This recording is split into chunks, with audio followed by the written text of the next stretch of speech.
All right, so one thing to remember, we did fail a fear test this last round, so we do lose a morale for that.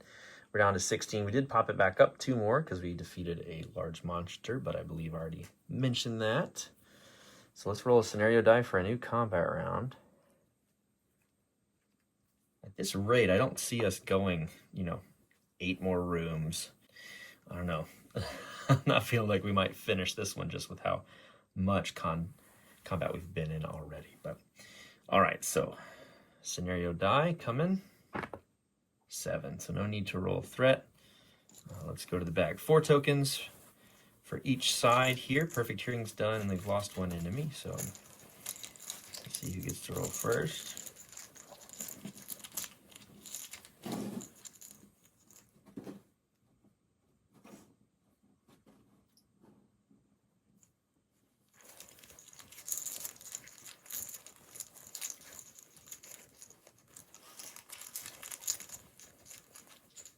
All right, we have a bad guy, so that means the Necromancer will go first. He's the magic user. All right, let's look at his AI card. He's not adjacent to a hero. There's no line of sight on a hero because these skellies would be blocking it.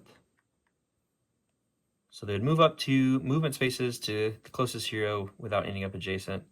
They could also cast support magic, which in this case would be Raise Dead. So I think they would just do that. If no line of sight to heroes, roll a d6. So we'll just do that. The dice can decide for us. I got to remember that. The dice decides more than you do. All right, so on a 6, it would cast support magic. So unfortunately, he's going to try to summon another dead. So here's the Raise Dead spell that it has. The wizard raises 1 random fallen and undead enemy. It will gain all of its HP and equipment. If there are no fallen enemies, this spell will instead heal a random undead 1d6 HP. No line of sight is required. So we're going to use his range skill as his skill value. He's less than a 45 to raise this dead. And he got 88. So we're going to say he's not able to do that. That's what I'm guessing happens here. Magic user says may cast spells using range skill as a skill value. Yep, so checking in the bestiary, it says that magic users, which our Necromancer is, use that range skill value to see if the spell succeeds or not. So we will just roll for them every time. Also in the spell appendix, I don't see any kind of indication that it's a quick spell, meaning it costs just 1 AP. So that would be all of our Necromancer's turn, or so I believe from what I've seen. With that being the case, let's go back to the bag.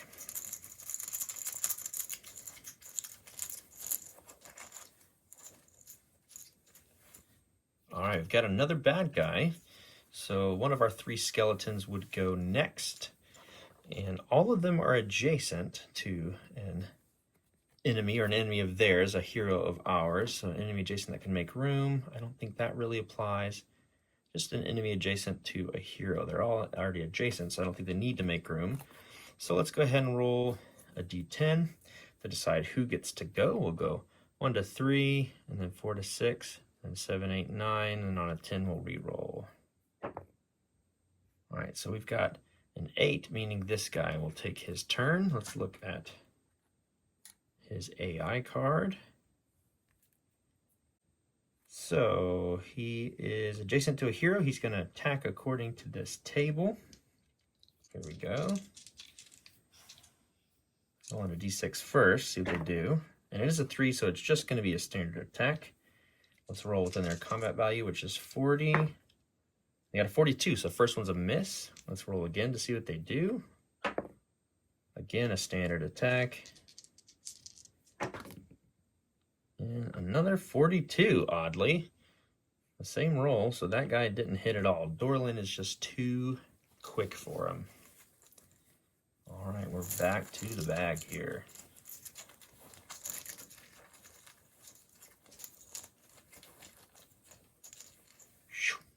All right, a hero gets to go. So I think the best course of action might be for Neely to go, so he can possibly take out this skeleton and make room, although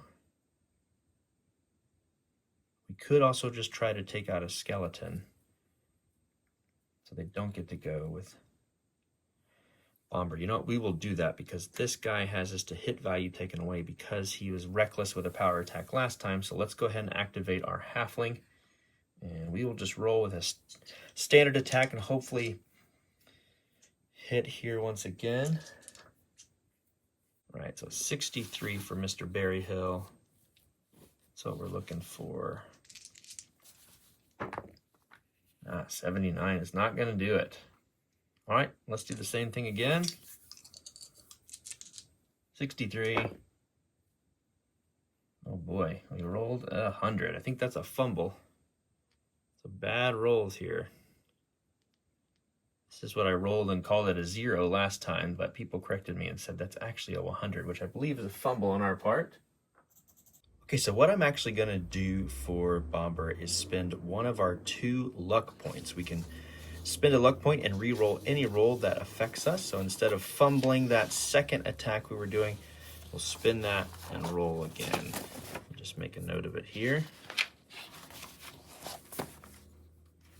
We'll try that roll again.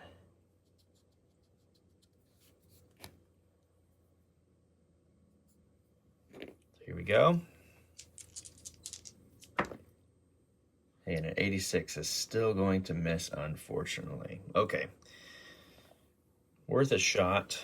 Let's go back to our initiative bag.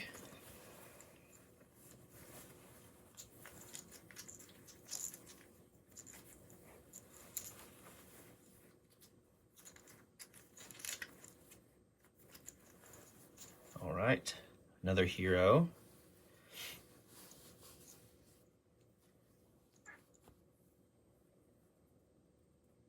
So let's take a shot with Doran at one of these skeletons right here. Still standing on the corpse. Let's move him like this.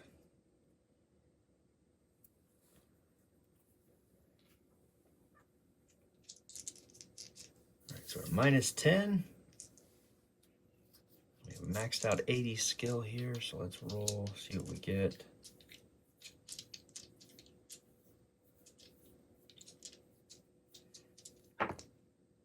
Okay, 48 will definitely hit. Let's roll damage from the longbow.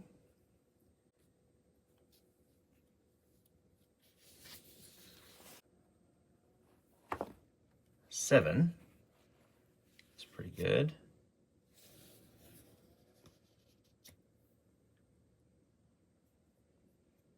And with our first action, we needed to reload.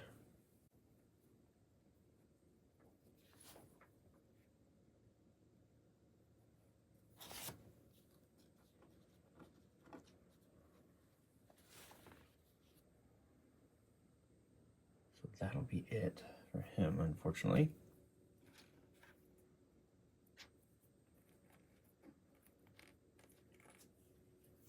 Should we spend another energy? Our last one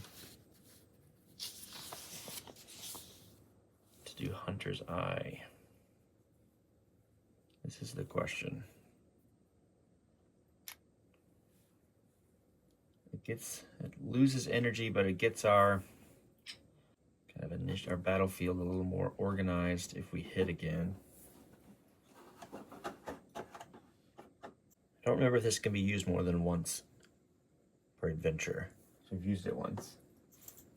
All right, we'll save our energy for some encounters down the road, I think. He's gone. 2 enemies left. 2 good guys left.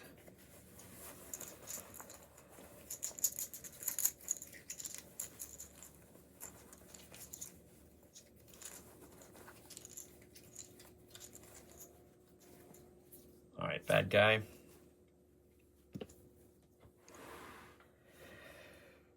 So I've got 2 skeletons that have not activated yet. Both of them are adjacent to an enemy.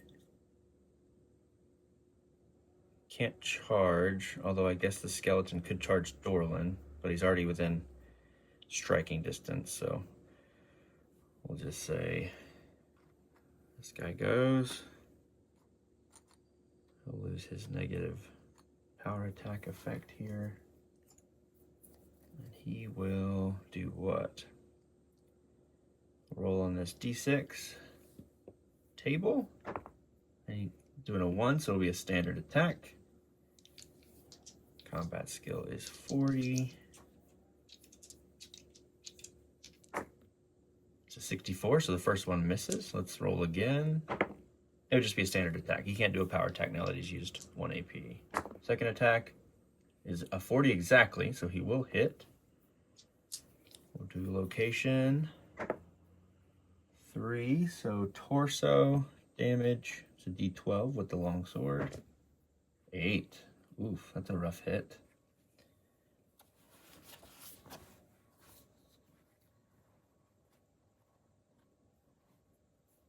Yes, we'll take 2 off of that with our padded jacket. But we'll take a hit to its durability. It's about down. It's 5 out of 6 spent. So we'll take 6 damage. And we're wounded.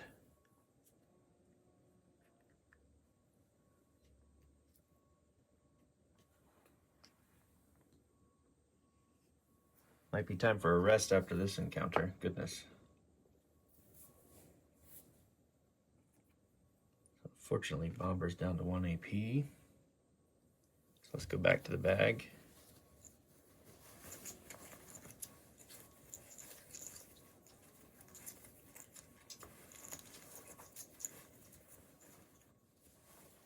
We have a hero.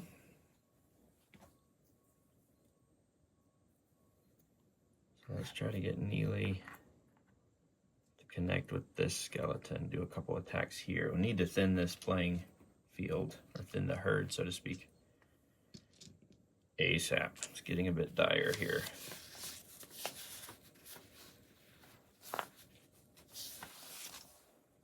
All right, 2 attacks at 40. This is 50 minus 10.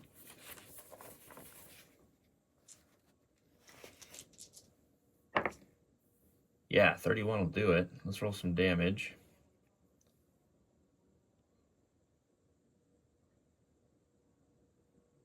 D10 plus 1. 9 plus 1 is 10. Whew, okay. That's good. Second move. Probably be a move.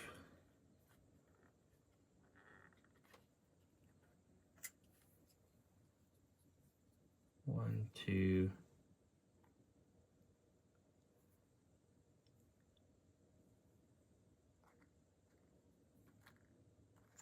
Three right here. Oh, it's getting crowded. It's very crowded.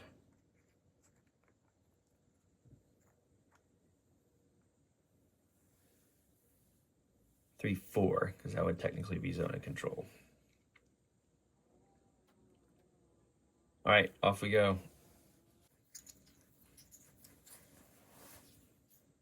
All right, the good wizard.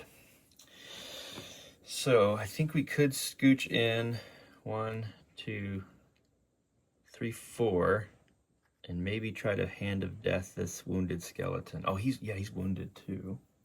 Now that I see that chunk of hits on him. So we'll do that. So 1, 2, 3, 4, making it even more crowded. Good grief.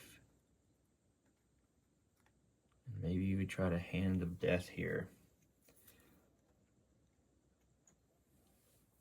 What a tile.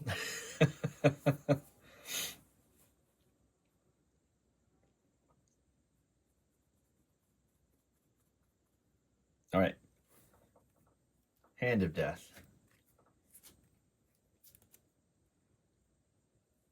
Ooh, or we could just heal. We could just heal. We could just heal Bomber since we're right here adjacent to him as well.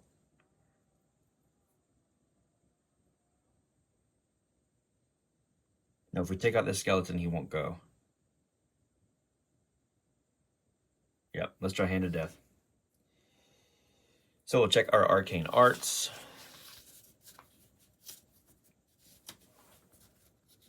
We have to roll a combat skill check as well, I believe, at plus 20.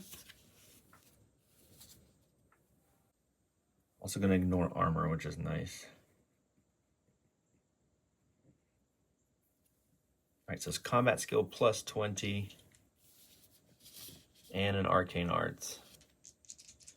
So let's do the combat skill roll first. It's a 54. Oh, the 75. We didn't get it. Should we re-roll here? I think so. So down to 0. Luck for our wizard. 54. Come on. 25. All right, that's a successful combat skill. We also have to make sure the arcane goes off, which is a little bit higher of a check. In 65. Here we go. 62. Wow. Okay. 62 goes through. 1d10. Ignoring natural armor.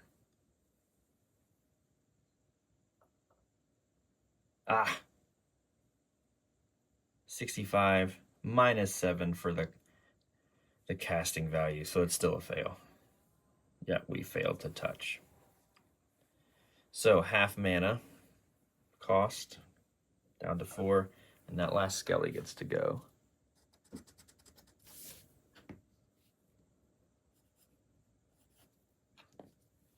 Not down too far 4, but down 4. All right. He's adjacent to a whole bunch of heroes.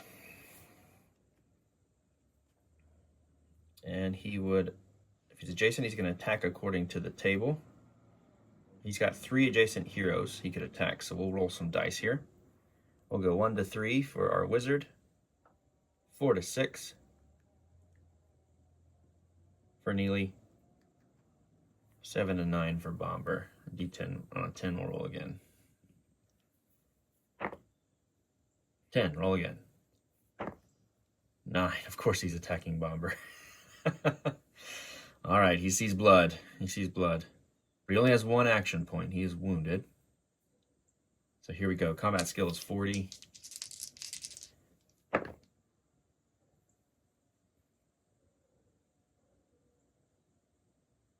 And you rolled a 2. Wow.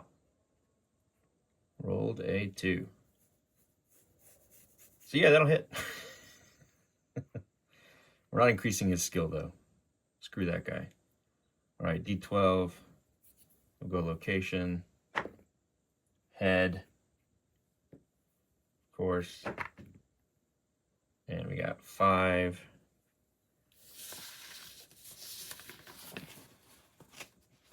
Minus 2 is 3 left. So our padded cap. Oop. Nope. Yep, padded calf. It's 1 durability strike. We lose 3 hit points. We're down to 1. Down to 1 hit point with our poor little halfling.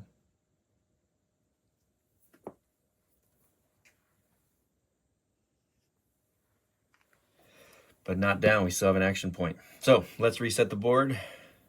That's everybody gone. And we'll go to the next round. Okay, we're back. And just want to mention quickly that we did decrease our halfling's sanity because he took a bump on the noggin.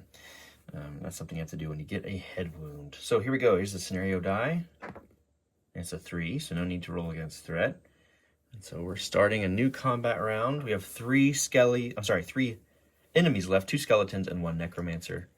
All 4 of our heroes are still standing, but Bomber is looking really rough. So is 1 skeleton. We have 1 wound on the necromancer. All right, who's up first? A hero, thank goodness.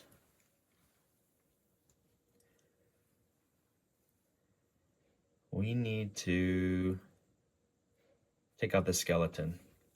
So why don't we let Neely go? he's going to try to hit this guy right here. Combat check with his ox.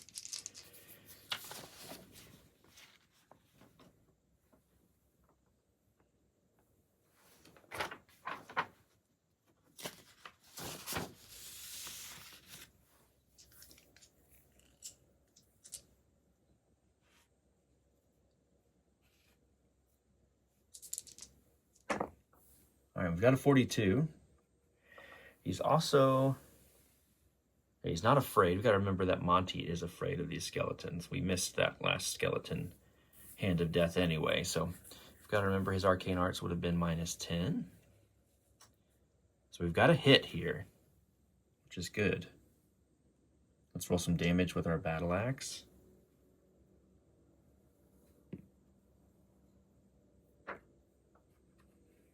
All right, 7. So that skeleton is down. They don't have armor. The Necromancer had armor. Okay, that's good. So I think what we want to do now with our second action is try to get in here. This guy's kind of facing a weird way. I don't remember where he was. I think he would have been like this. So we'll go 1, 2, 3, 4. Kind of be right here in the Necromancer's grill.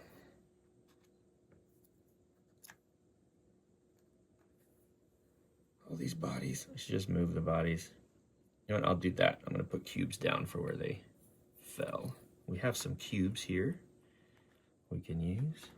We'll clear a path for Doran. Let's put these guys nearby, remembering that we had 3 skeletons.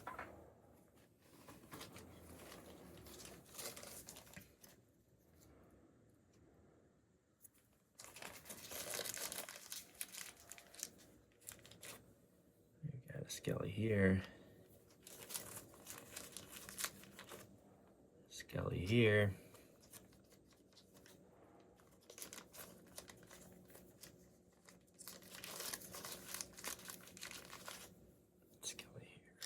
Okay. Back to the bag.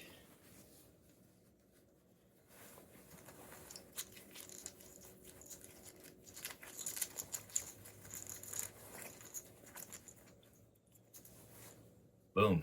Another hero. Okay. I think we want to move our sharpshooter. 1, move and reload. And take a shot at the Necromancer if we can.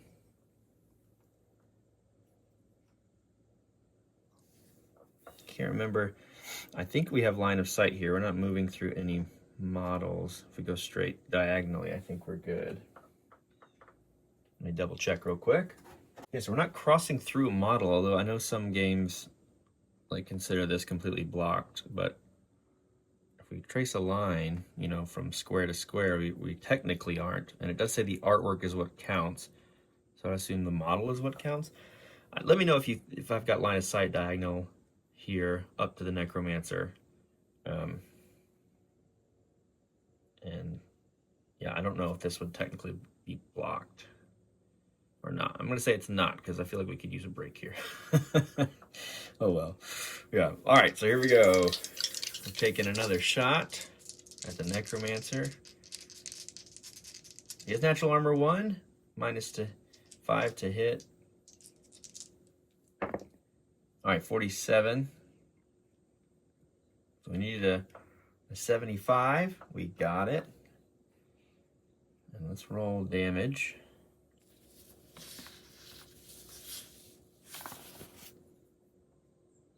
We're almost out of arrows here, so this is not great. I'm not sure what we're gonna do. I know we have a long way to go. D10. 8. Necromancer is down to wounded status. That's great. 1, 2, 3, 4, 5, 6, 7, 8. So total, he's got 9 wounds. 9 of his 12 are down.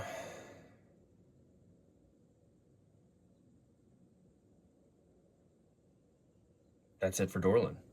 That was 2 AP. So let's go back to the bag.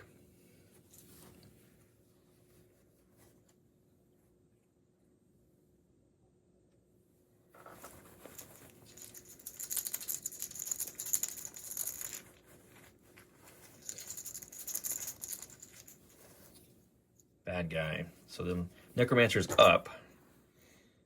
He's going first because we activate magic users first. So he's adjacent to a hero, so we're going to roll a d6. Consult the table, see what he would like to do. It's a 4. On a 4, he's going to cast a close combat skill. Cool, so he's going to take aim at Neely. His close combat skill is teleportation. So the wizard's going to teleport herself to a random location on the same tile that is not adjacent to a non-allied character. If so, such square is available. The wizard will instead end up in a random square. So we've got 12 squares. Here we can roll a d12 and we have it counted out. 1, 2, 3, 4, 5, 6, 7, 8, 9, 10, 11, 12.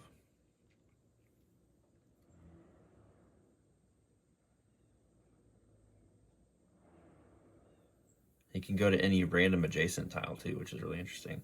But let's use his ranged skill to see if it goes off. Needs a 45. Yeah, 9. So we'll roll a d12, see where he ends up. 2. He's just going up over here. All right.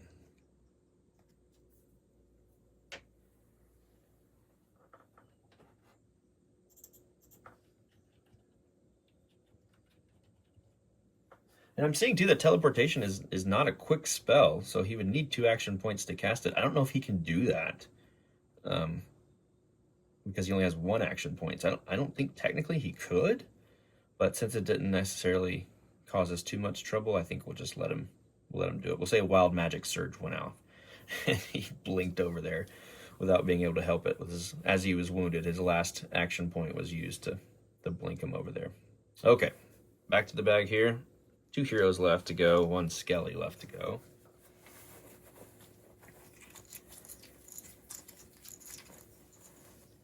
And sure enough, he's going to go now. He's going to... Well, he is adjacent to Neely. So let's roll a d6. We'll say Neely's 1 to 3. Bomber's 4 to 6. On who he attacks.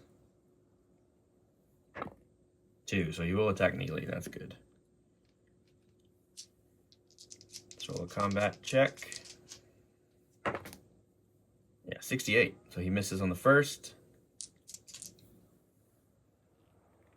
Oh, we needed to roll. Let's just do 2. Yeah, we needed to roll again for his table. Would that be... Oop, 2 would be standard attack. Yeah, so here's another one. And 90 something. Goodness gracious, these dice are going all over the place. Yeah, 97. So he misses twice. He's lost his buddies. He's rattled. Haha, get it. Okay, so our 2 remaining heroes get to go. Monty and Bomber. Monty's terrified, but he does have great line of sight for this Skelly right in front of him. I think we'll just shoot some magic missiles. I'm sorry. Yeah, magic missile flares at him. So we don't need to make it to hit roll. He is afraid though, so it's going to be -10. Arcane Arts is 65, I think.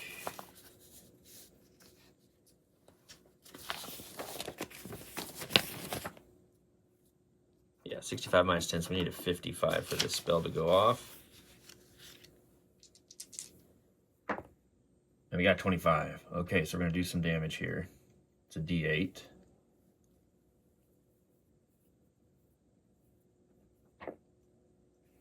Yeah, 3. +1 damage for our powerful missiles talent that we took. So we've hit for 4. But the casting value was 8 as well. So, but bringing 55 down, 8 would still get us within the threshold for a 25 to succeed.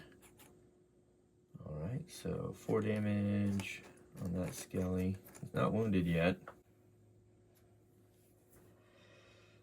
Let's take away our mana. Full mana cost of the flare was 15.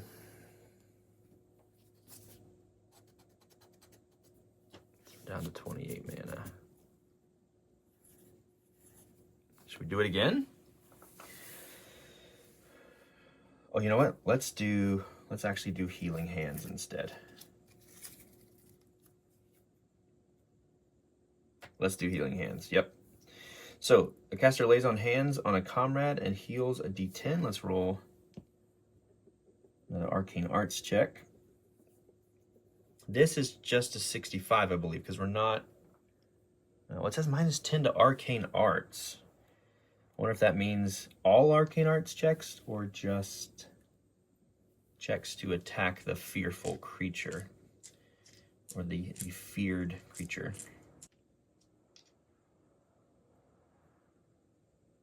Yeah, so it's just magic cast against it, according to the fear section in the bestiary. Okay, so let's roll arcane arts at 65. Hopefully we're going to heal Bomber up to not wounded anymore, so we can get 2 attacks against this last skelly.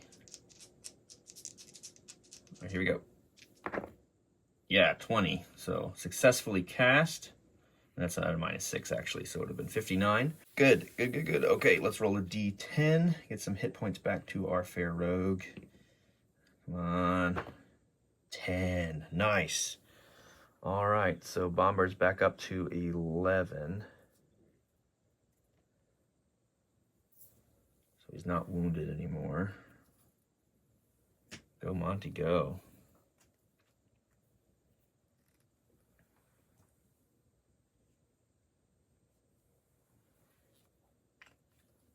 Let's take away the mana. We're down to 16 mana. But we've got a perk that allows us to trade energy for mana. So that's good. That's 2 action points. Those were both quick, all right? Yep. Wow, okay, cool.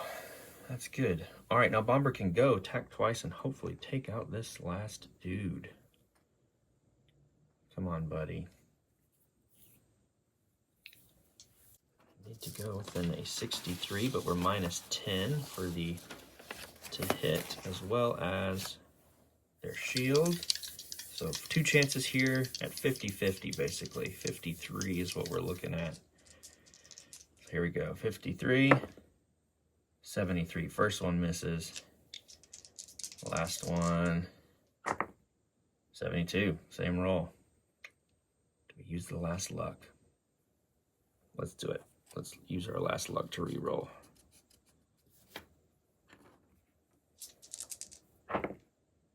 4. Heck yeah. A crit.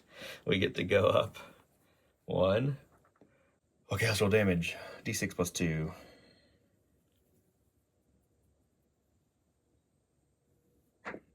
Max damage. Skelly's going down. We're at 4 plus 8. It's 12. He's gone. Oh, that's good. Just the Necromancer left. What a start. All because of the lever, Monty. You crafty, greedy wizard. All right, we're going back to the bag.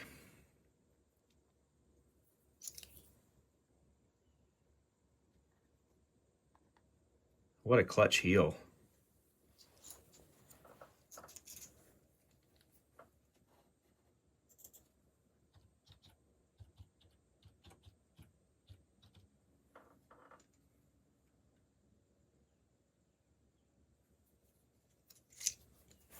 One enemy token left.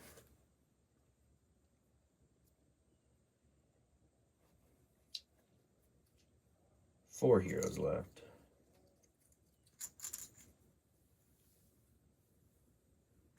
Scenario die roll. 9. Uh-oh. Okay. So let's roll against our threat. Threat currently is sitting at 8.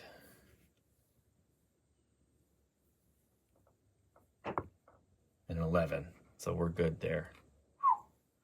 All right, so if we roll above, I think we do increase threat, and that means we're at 9 now.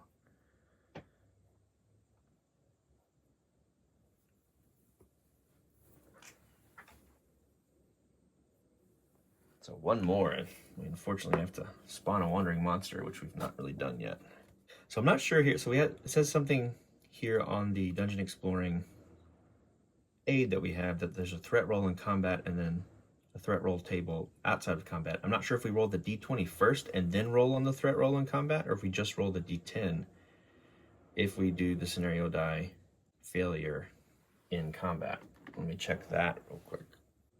Yeah, so I think we still just roll how we did. Because according to the little chart here on page 78, we roll scenario die, 9 to 10, we roll threat level. If it's above threat level, raise threat by 1, and then move heroes. If it's below threat level, then we roll on the tables on the next page. So I don't think we roll the d10 right away if we're in combat. It's still after the 2 rolls initially. The d10 for scenario, and the d20 for threat. All right. So, here we go. Let's take out a Necromancer, shall we? And if we win this combat, we're spawning a monster. Which is not good. I really wanted to rest. Okay, here we go. Good guy. You know what? Neely's facing him. Let's see if he can't finish the job first without having to do much else.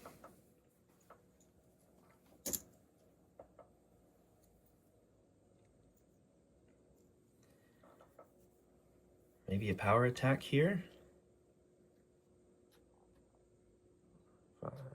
6, 7, 8, 9. We just need to deal 3 damage. No, let's not risk it. Let's widen our chances. Roll 2 standard attacks. Let's slate strike.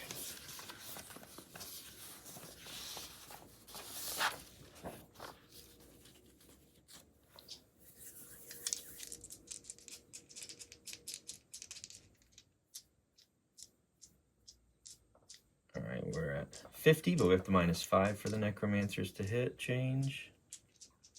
So we need a 45 here. Come on, buddy. 78. That will not hit. Next one. 5. Awesome. Don't think he got to level up. So we're going 51 up to this combat skill threshold, and let's roll some damage. Come on, dude. Just need 3.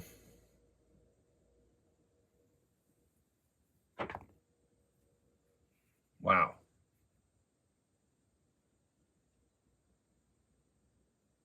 One plus 2. No, it's +1. Oh no. Oh no. Right, that's a 10, yeah. So it's a 1.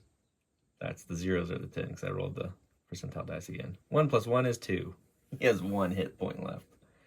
Oh geez. He's gonna raise a skeleton or something. Well, I think Raise Dead is a 2 action point thing. Darn, okay. Oh well. Back to the bag. He hasn't done his Frost Ray yet. That sounds cool.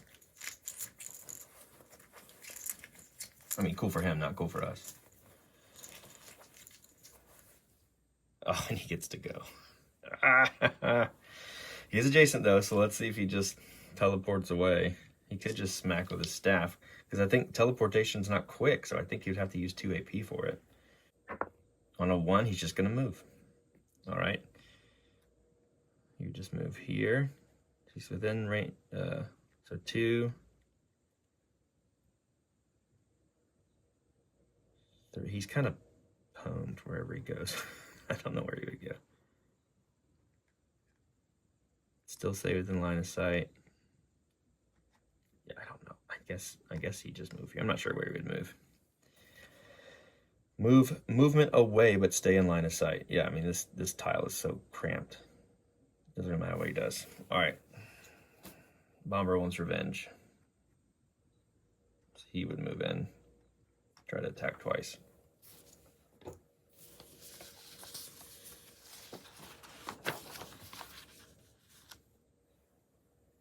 58 is what we're looking at. Or just attack once, actually, because he already moved. 58, come on, buddy.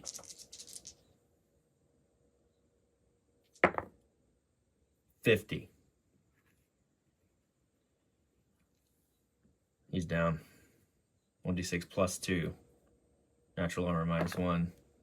Wow, 4 minus 1 is 3. Necromancer goes down. Wow. Okay, so here's an order of operations thing. We won combat, so threat goes up to 10. That's the threshold for a wandering monster.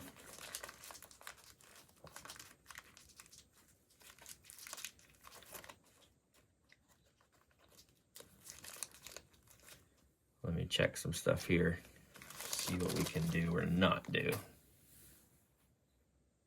Okay, so here's how wandering monsters work. I was thinking it might be a little bit like Bard Song, where if it's, in the area with us, boom, we're fighting. But that's not necessarily how it works here in League of Dungeoneers. So I'm reading up on it, and I'll just read this section on wandering monsters to let us know how this part of the game works. We do have a token here for wandering monsters, and it says this. It's going to be represented by a token, as the exact nature of these monsters are still unknown. Hopefully it's not another shambler that came through the front door to see us.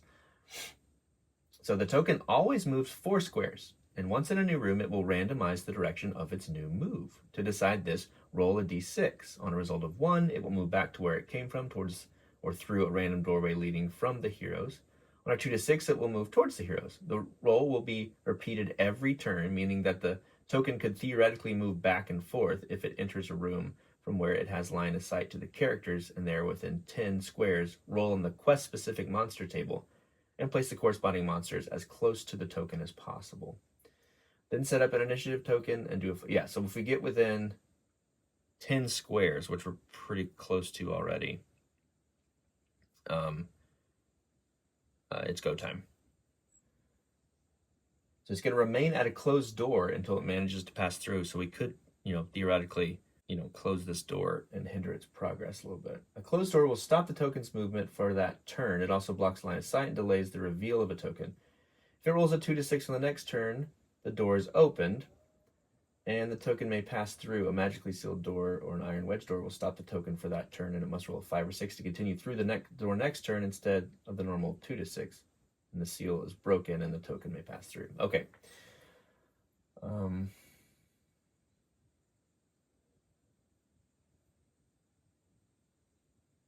So place the token on the start tile just outside the door. So we're going to put it here. And it's going to move 4 squares. So 1, 2, 3, 4. So it would be within line of sight on the next go round. So we might as, I think we'll get a chance to rest is kind of what I'm saying, because it's not here yet. So we kind of have one turn to figure out what we're dealing with and rest and maybe get through the next door if we can. So as always, things are just tense and could change at any moment. But one thing we didn't do is roll treasure. And we're doing streamlined treasure here. There's enough to remember and deal with that we're not going to spend too much time with looting in hardcore mode. So we're going to roll on the table 4 for the Necromancer and roll on table 1 for the 4 skeletons. A wandering monster spawned, so we lost 5 threat. So we're down to 5 again. All right, so we're going to go roll on T4 first for the Necromancer. Let's roll a D10.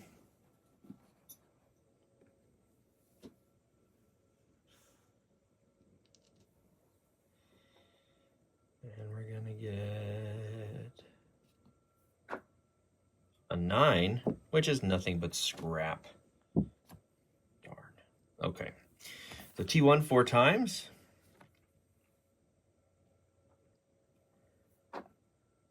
3 is 10 gold. 2 is 20 gold, so 30 gold. 6, nothing but scrap. And 6, nothing but scrap. So 30 gold from the skeletons, nothing from the Necromancer, unfortunately. All right, so we're going to start a new round here. After all the adventurers have gone The Wandering Monster is going to move, and he's going to be within 10 pretty much at the end of this first turn. So we got to be pretty quick and move fast if we want to get away from him. So let's roll scenario dice first. And it's a 4, so no need to roll against our threat, which is now 5, as I mentioned.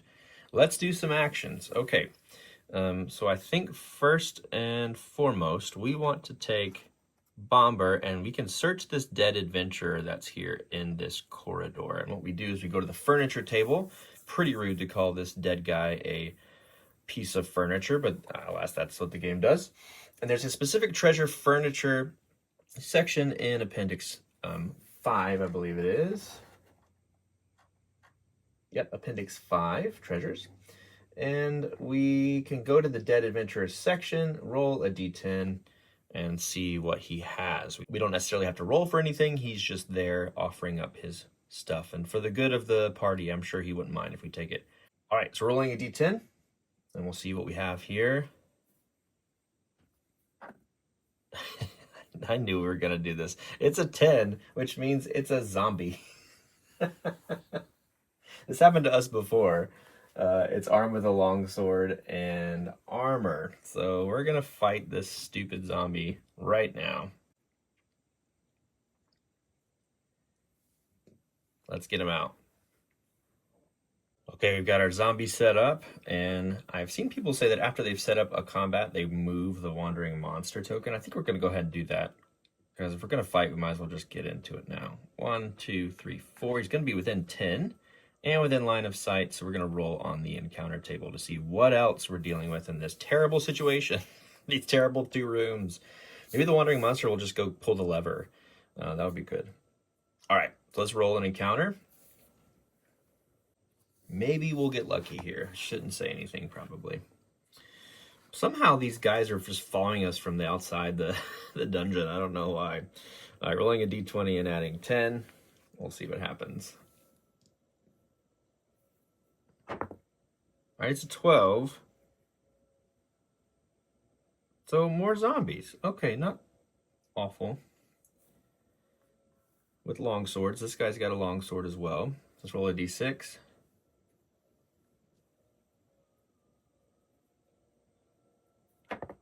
1. Awesome. Okay, so just 2 zombies here to deal with. I think we can handle this. I might just have Doran dance around and save his arrows. But we'll get the other zombie out and go from there. All right, we're ready to go. Let's roll a scenario die. 2. Okay. To the bag we go.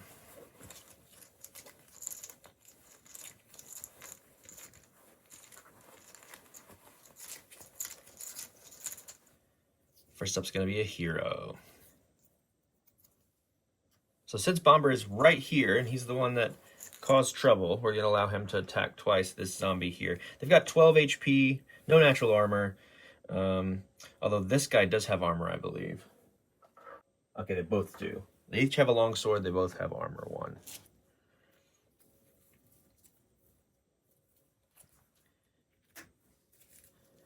It's just crazy playing these low-level adventures because, I mean, a longsword can just take you out in 1 hit with 12 HP on some of our heroes. Like Doran, just 1 hit with a max damage roll on a D12, and that's it. You know, just kind of wild. That's kind of the beauty and the drama of this game, though.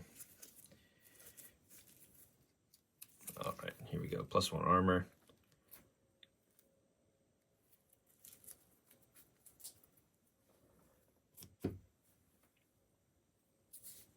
All right, Bomber needs to take a couple attacks, a couple swings, but first we got to test fear. These guys have fear as well. Test our resolve here. 46. Do we go ahead and use Neely's perk again? No, let's wait. We'll wait. All right, 46. 77. He's afraid of zombies.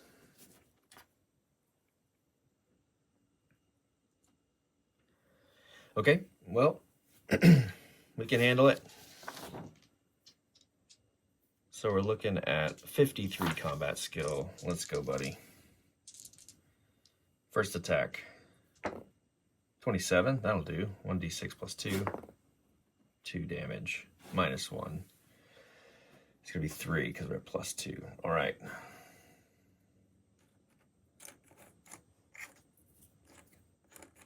Second attack.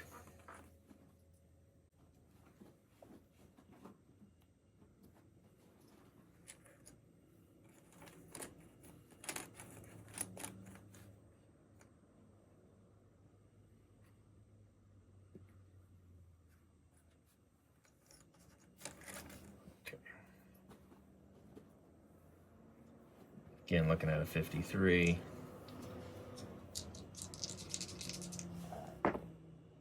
Yeah, 37. Okay, 1d6 plus 2. 6 plus 2 is 8. Awesome. 1 HP left on that guy. But he's wounded, so that's good. Who's next? All right, a bad guy.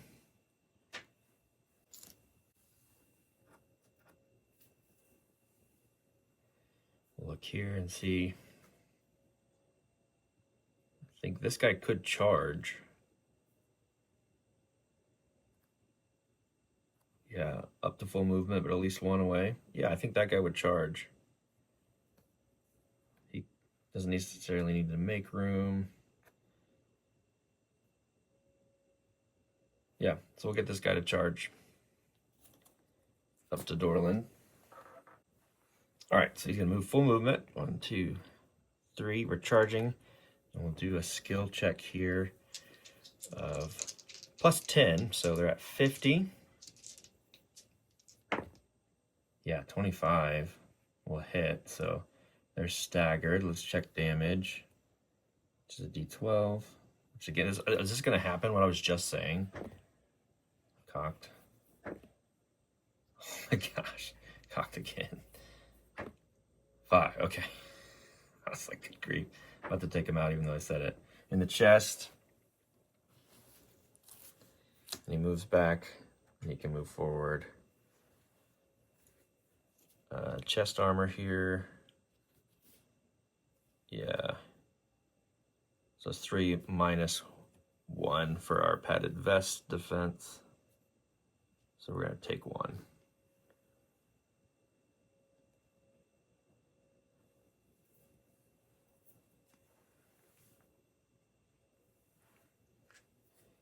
Charge takes 2 AP, so that's it. Back to the bag.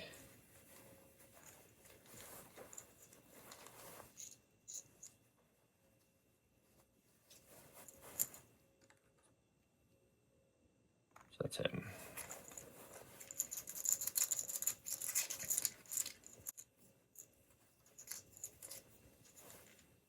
All right, the other zombie's gonna go now. And he would just attack either Bomber or Doran. This is the interesting thing I'm thinking here about the AI, because the enemy activation says an enemy that could charge, and this guy could, but he's slow. He can only move once per turn, and the lower undead basic rules card doesn't have anything about charges. So yeah, I don't know which to listen to. You know, the enemy activation card or the lower undead card. He would just move and attack, which he kind of did anyway with a charge, which would take up 2 AP. The only thing that charge changes is that he had a better chance to hit. It's just kind of interesting what choices to make in terms of the AI. But all right, so this guy is adjacent, so let's attack according to the table.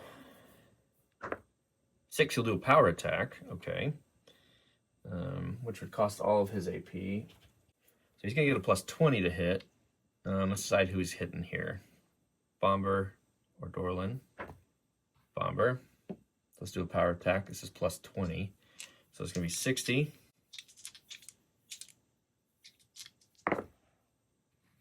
And that was cocked. So that again. 87. Good. That's a miss. All right. That's his go. Now the rest of our party can go.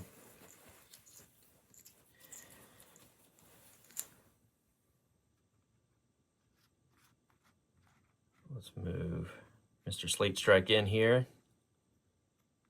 We'll whack on the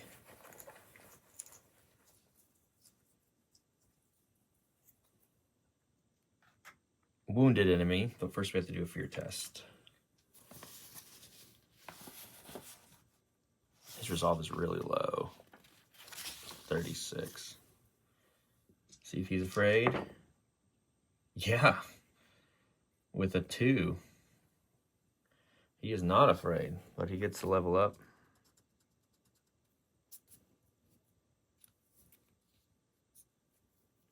$27, so he can attack without penalty once.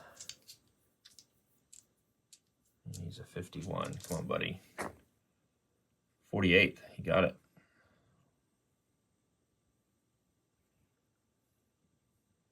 Let's roll some damage. D10 plus 1. 1. Great. Oh, that's all we needed. I forgot he was so wounded. Oh, yeah, this guy couldn't have done a power attack because he was wounded. I saw the 2 smaller tokens here. I thought it was 2 instead of 11. I forgot we'd done so much damage. Oh, well, he missed anyway. He's dead. He's down.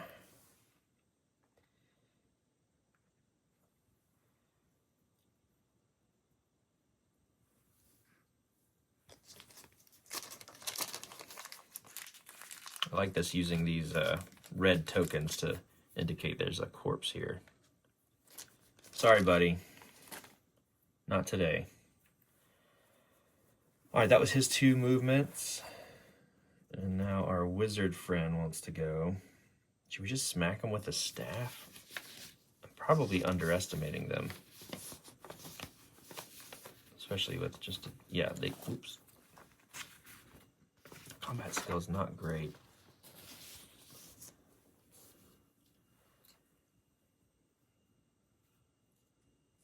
Oh, and they did have armor, but we had a +1 to our axe, so in case you're wondering about that. And I forgot the armor actually didn't. It was 1 + 1, which is 2, -1 for the armor. Would still be 1 damage we needed to take that guy out. All right. What to do here with Mr. Wizard?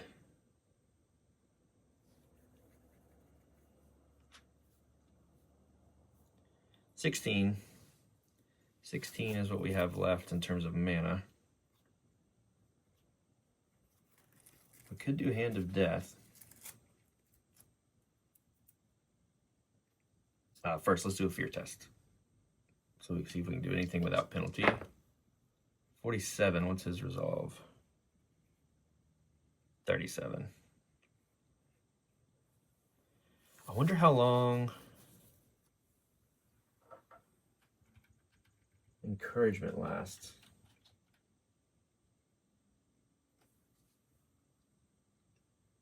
A +10 to upcoming fear may be used outside ordinary acting order whenever a fear or terror test is necessary.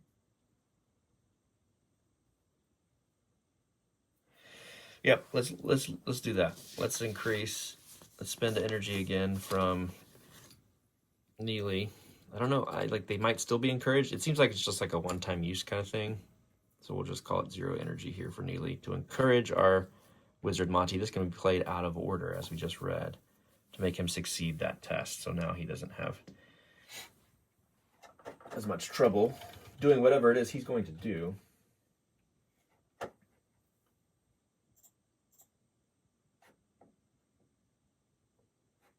Probably just Hand of Death, I guess.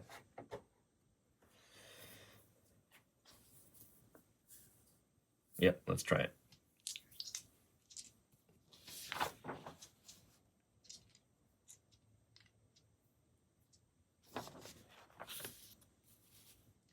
So we need to make a CS 54 roll here first for the touch. Yeah, 13. So we succeeded the combat skill check. Now I need to do Arcane Arts, which is 65 minus 7, which is the casting value. So we are looking at 58. 72. Darn. All right, we'll lose 4 mana for that.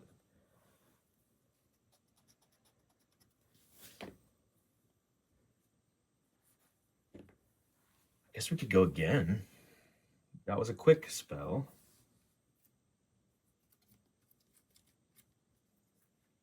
Sure, why not? 54 and 58 are the two rolls we're looking for. 54? No, it's a 70. So that's a fail. Another 4/8 mana gone.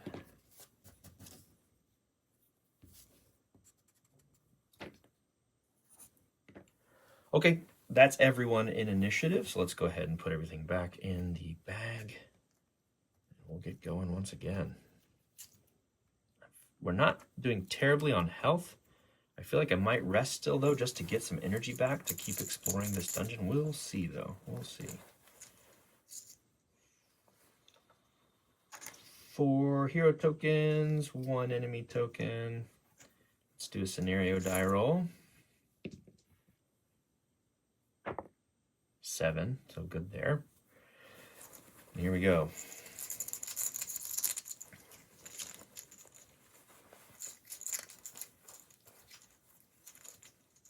I don't think we ever did anything with Doran there, did we? I don't think we did. That's okay. I would just, well, let's just say we'll move him 1 to get a little farther away.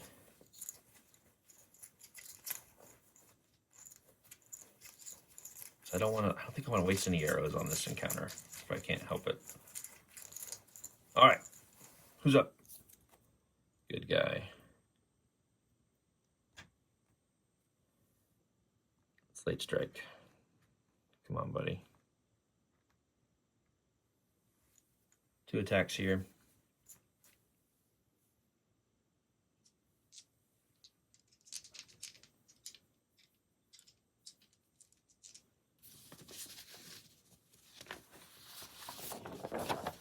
If we rest, we could also get all of our mana back, which would be very nice.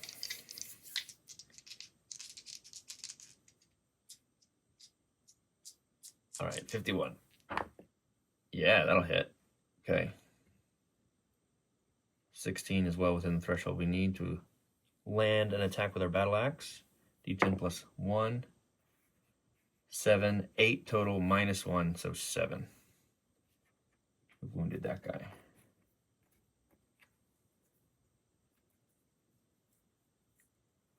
Second attack. Just finish the job, bro. Let's do it. Come on.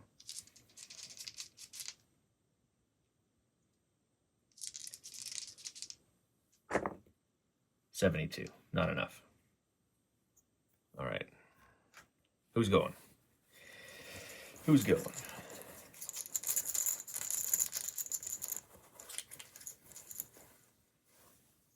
Of course. The zombie. He's got 1 HP. What does he want to do? Or 1 AP, excuse me. What does he want to do? He's adjacent, so he's just going to attack according to the table. Can't do a power attack, just do 1 standard. 1 to 3, 4 to 6. 1, he'll attack Neely. So let's go. Need a 40 to attack. Got 52. It's not going to do anything. His turn's over. All right. Let's get Bomber in there. Another melee guy. Hopefully finish this off. He moved 1, so he can only attack once.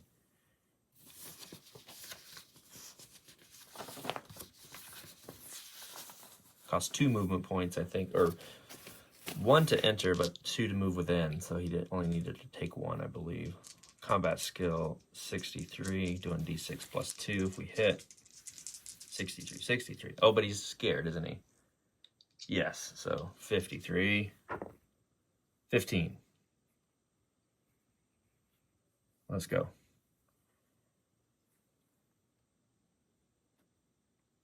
Need to deal 5 damage here.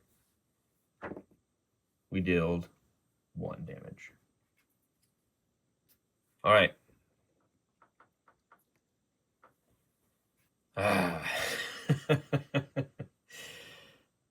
Do we? Let's go with Doran's turn. He's going to move towards the door. 1, 2. 3.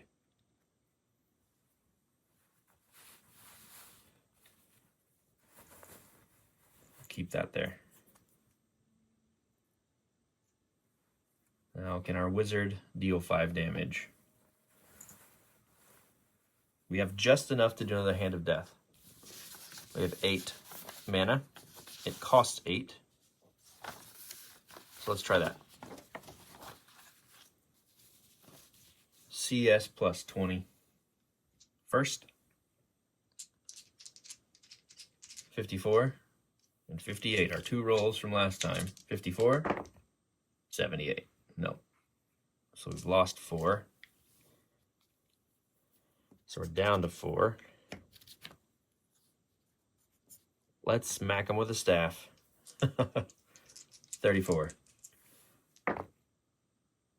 56, that's a miss. All right, that's it. Come on, we're so close.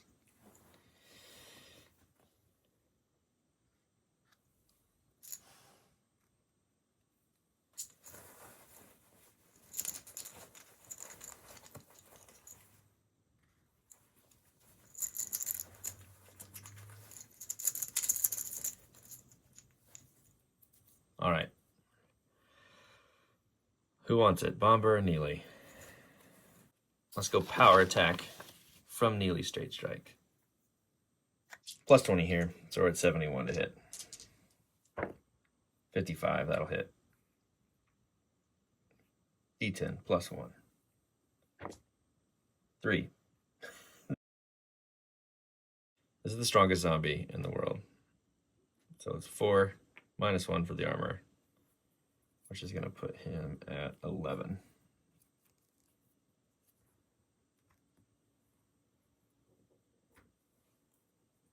And Neely's a little easier to hit now. All right, who's next?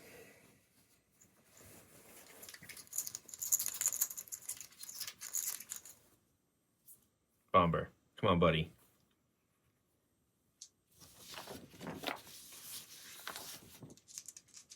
$53 twice. Yeah, there we go. Then 18. D6 plus 2. Just need 1. We got him. Wow. 2 minus 1, the 1 damage we needed to do to take him out. Oh boy. Okay. Here's what we're going to do. Zombies are down. We'll do a quick search with our streamlined looting process here. And then we'll rest. What a 2-room encounter or dungeon so far. These 2 rooms have been intense. So intense. All right. So we had 2 zombies here. We got a ton of XP, which is great. We're going to roll on table 1 again. Then we're going to rest. Took care of our first wandering monster. Got lucky there, I think. All right, so here's table 1 once again. Rolling a D10. First one. A bandage. Second one. Nothing but scrap. Okay. Make a note of the bandage here. We'll give it to our wizard who has the best heal, even though it's not awesome. Take fear off of Bomber. Increase threat because of winning another battle. I've seen this question online, and I have it noted down here too. What type of bandage you get from table 1? I'm not sure. But we've got a few of them now. Okay, time to rest. Just to get mana and energy back if we can. So there are no enemies on the same tile or adjacent tiles, so we can take a short rest now. All heroes must be on the same tile. They are. And it's going to cost us 1 food ration. We can rearrange on any spots on the tile. And we're going to lower our threat back down to its minimum threat. We went down to 1 last time, and that was way too low. So we're losing 2 threat, I think. We're going down to 2. I'm sorry, 4. Down to 2, 4. From 6. We'll make a note that we lost a ration here. Yeah, we have 3 rations as of this rest. One thing we should have checked to see is if when we got hit in the torso from Bomber, we should see if our quick-slotted stuff got affected, which it may have. So yeah, no wandering monsters yet, so we can check. Get a d6 back on every hero for HP, and then we can check on a 50-50 roll to see if we get any energy back. We've got to make a threat roll.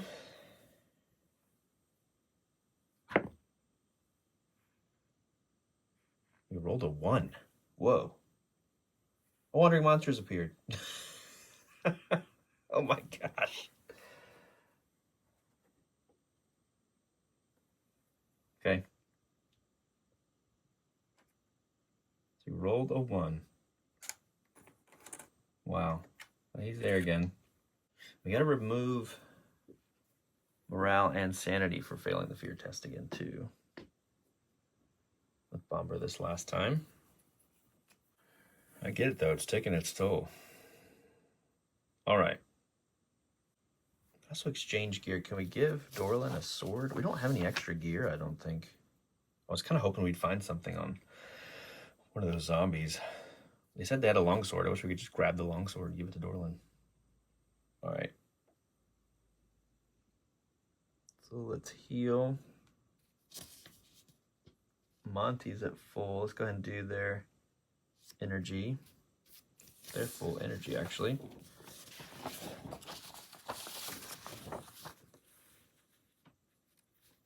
Neely has no energy, and he's at full health too, actually, believe it or not. So let's roll and see if the energy comes back.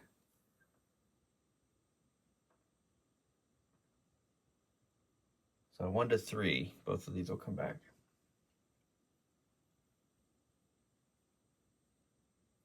So the first one, nope. Second one, yeah. Yep, Neely gets an energy point back.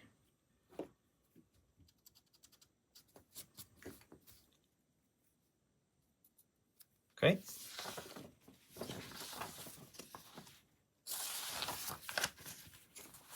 Doran is still at, or he's down 1 health point, so I'll roll a d6 for health. He's back to max. He's down 1 energy point, so let's roll that. Doesn't get it back. And lastly, Bomber. He still has his one of his energy points, and he was down. His max is 13. He's at 11. So let's see if he gets max back. Health. No, he's just still at 12. But he gets 1 hit point back. And let's see if he gets his 1 energy back. No. All right.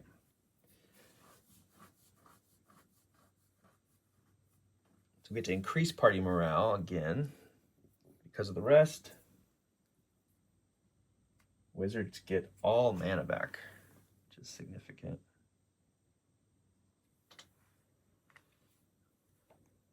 That's kind of worth it alone. Except for spawning another wandering monster, good grief.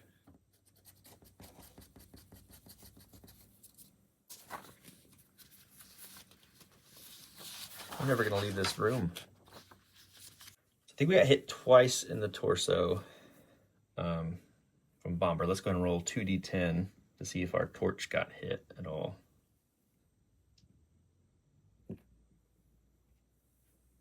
So it's in quick slot 1.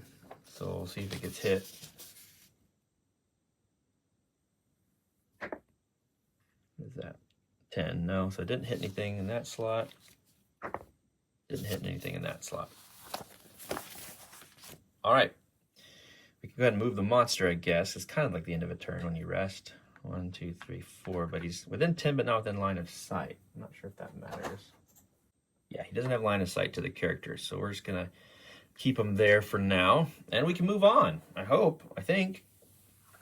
Let's see.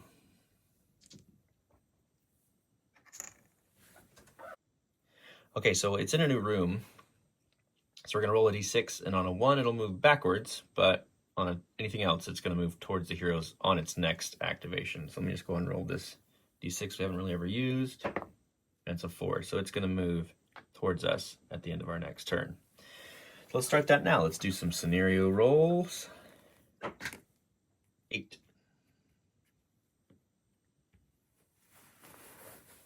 And let's open a door. Let's get moving. Let's see what else this terrible dungeon has for us. So when we open a door, we need to check first to see if it's locked and trapped. An increased threat for trying to open a door. I feel like we're in decent shape. This has been a crazy encounter or quest so far with how much we've done, and it's taken a ton of time. But you know, they don't call it a dungeon crawler for nothing, I suppose. But it's only been 2 rooms. It's just wild. Okay, a d6 and a d10 are going to check to see if it's locked or trapped.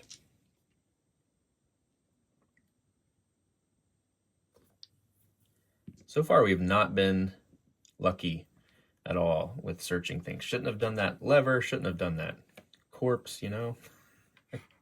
Just terrible, terrible things happening when you just touch stuff in dungeons. When I first got into tabletop gaming, I played a ton of Munchkin. I should have known that, you know? All right, so this will be Dorlan's turn. And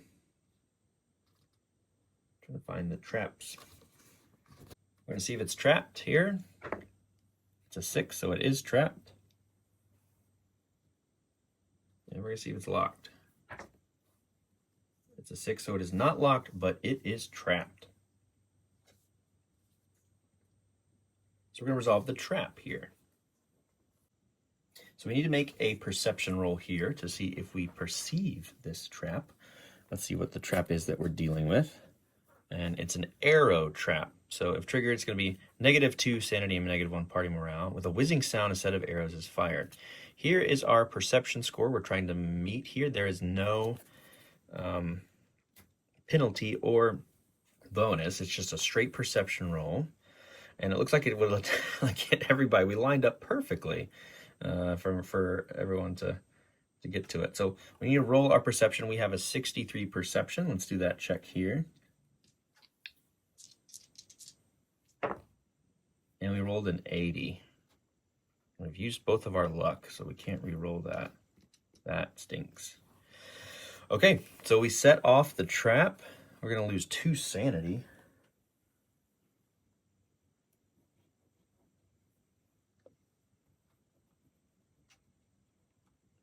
And 1 party morale.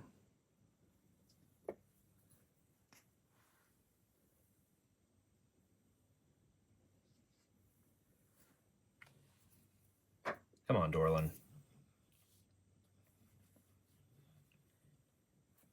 So it says the arrows are shot from the left tile edge, seen from the last point of entry on the tile for the party. 1d6 darts are shot.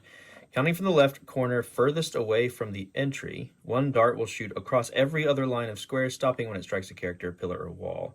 If there are darts left, repeat the process from the top right, but firing along the lines that have not yet had a dart. Okay. There are darts left, repeat the process. Each dart does 1d6 damage with a risk of poison. All right, so counting from the left corner furthest away from the entry, so over here, 1 dart will shoot across every other line of squares, stopping when it strikes a character, pillar, or wall. So let's see how many darts we're dealing with. 3 darts. All right, so it would be d6 damage.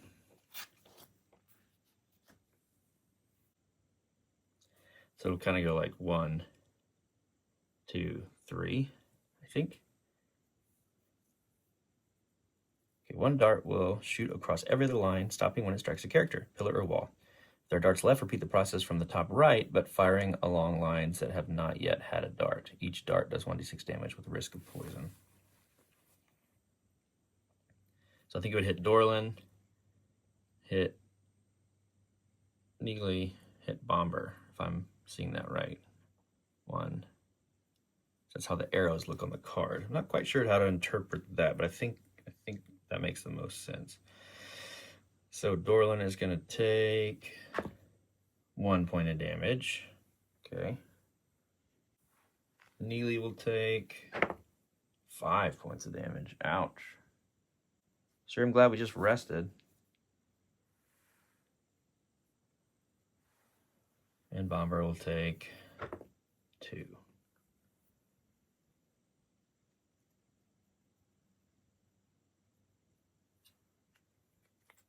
That is unfortunate. All right, risk of poison. How do we determine that?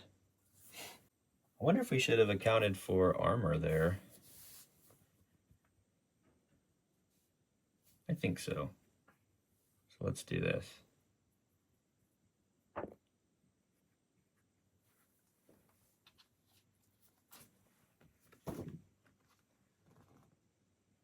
Doran, that was a torso shot.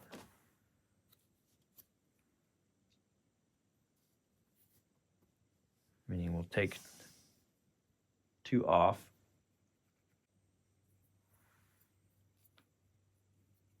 Get some durability damage. Quick slot check. Nope. We're good. Get some health back.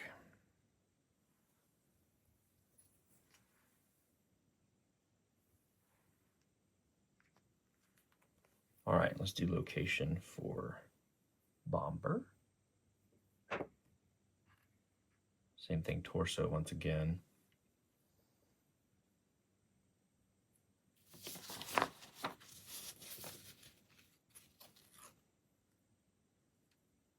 It might have broken his padded jacket.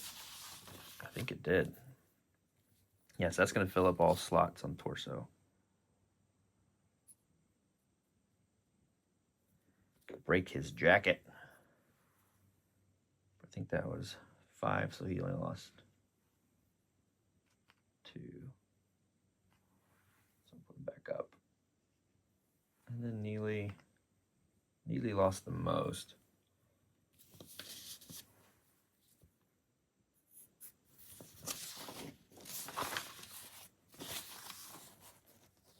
Location. Torso again.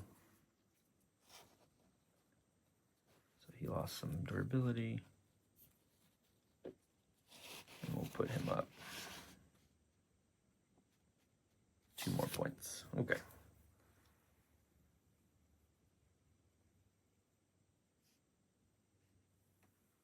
All right. I figured we should deal with armor. That makes sense to me to use armor there. I'm not sure if I was supposed to. We took the hit from sanity and party morale and everything.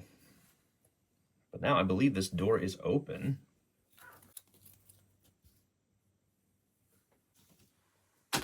Whew. Okay. Well, let's see what we have to deal with here.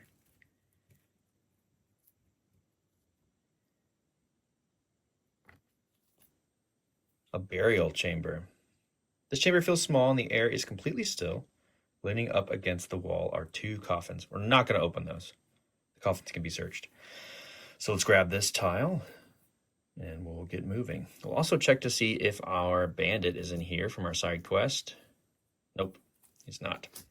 All right, we'll set up this next tile and move on from there. All right, we're all set up, ready to go. Let's check and see if we have an encounter in this tile. So on a 0 to 50, we're going to have an encounter.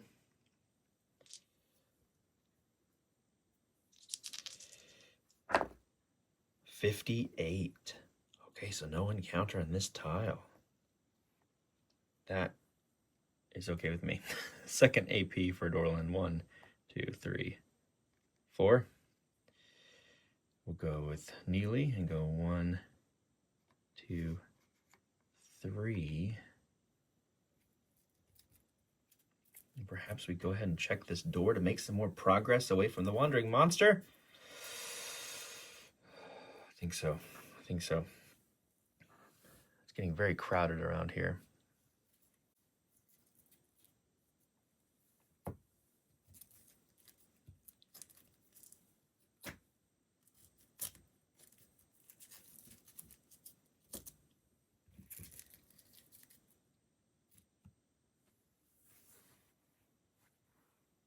All right, let's check the door. I think we go for it. I want to make some progress here. Rolling a D6 and a D10 for trapped and locked. All right, so it is locked, but it is not trapped.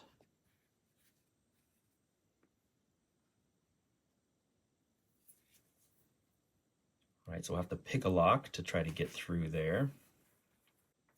And it's 2 AP to pick a lock, so... Do we dare try to search this coffin?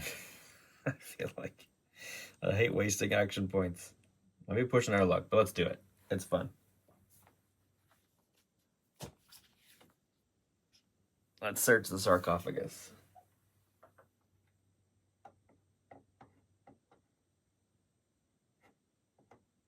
Oh, but searching through a furniture or corpse is actually 2 AP. So to pick a lock is 2. To search through a coffin is 2. So I don't think we're gonna be able to get through anything without. Yeah, let's move. 2, 3, 4. Double move. 1, 2, 3, 4. This guy will move 4. 1, 2, 3, 4. Let's see if he keeps going or moves back. He moves back next time. Well, that's a little bit of reprieve there. It's not within line of sight. He's within distance. Let's roll scenario die for the next turn. 7. We do need increased threat for trying to open that door. Forgot about that. Doran's going to try to pick the lock.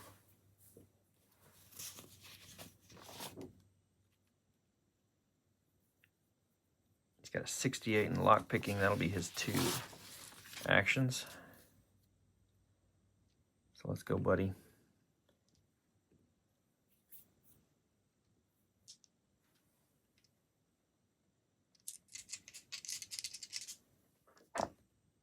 $94. Woof. All right, so no go there. Everybody else, what should they do?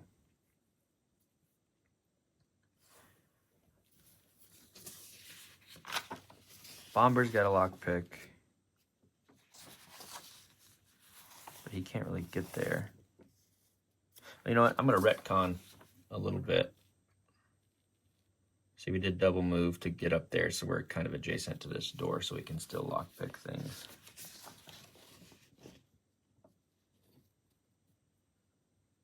Do have one in our quick slot, so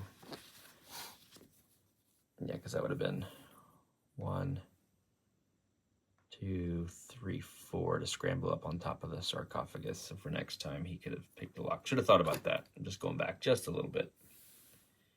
All right, his is a 67. So let's see if he's able to pick the lock.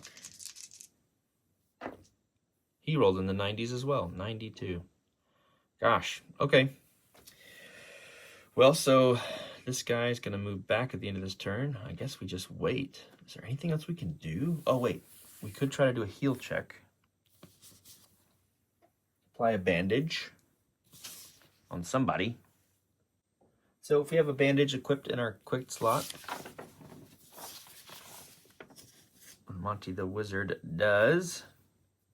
So let's do that. Let's do a healing roll, which is a 60. We'll try to apply it to... who needs it the most? Actually, everyone's okay since we used armor on our darts, I don't know, or our arrows. We'll apply a bandage to Neely. So here we go. Here's a heal check.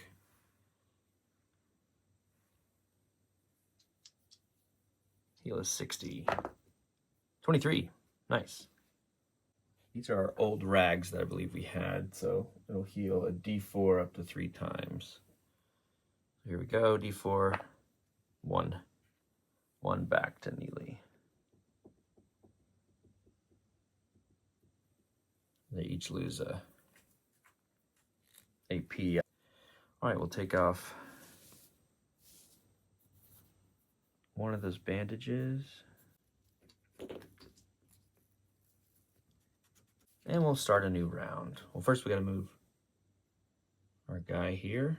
1, 2, 3, 4. See where he goes next time. 2, he'll move forward. All right, so at the start of this new round here, we're gonna roll scenario die. And it's a 10. Okay, so we have to roll against our threat, which is 6 now. And we got a 12, so we'll increase threat to 7. What if 2 wandering monsters can appear at the same time? And we'll start with 2 action points. Let's start with who's feeling lucky here. Who wants to try to pick a lock? All right, so we have 2 options here. Doran can pick locks, as well as Bomber. So Doran goes first. Whoa, 2.